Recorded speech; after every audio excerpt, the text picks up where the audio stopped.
ડભોઈમાં કારમાં લઈ જવાતો ₹43,852નો વિદેશી દારૂ પકડાયો. કાર, 2 મોબાઈલ ફોન મળી કુલ ₹5,01,852નો મુદ્દામાલ કબજે લેવાયો છે. ડ્રાઈવર સહિત 2ની અટકાયત.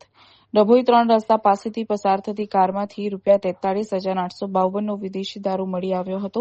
તેથી પોલીસે દારૂ, કાર, 2 મોબાઈલ ફોન મળી કુલ ₹5,01,852નો મુદ્દામાલ કબજે લીધો.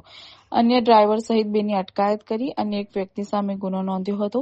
મળતી માહિતી મુજબ શહેરના સમા વિસ્તારની નવી નગરીમાં આવેલ શાંતિનગરમાં રહેતા કુણાલે નેપાળી અને રાજવા રોડ નવી વસાહતમાં રહેતા વિવેકકુમાર ઉર્ફે બાદલ બારિયા કાર લઈને ડભોઈ ITI 3 રસ્તા પાસેથી પસાર થતો હતો ત્યારે પોલીસે કારને અટકાવી હતી અને તપાસ કરતા કારમાંથી ₹43,852નો વિદેશી દારૂ મળી આવ્યો હતો.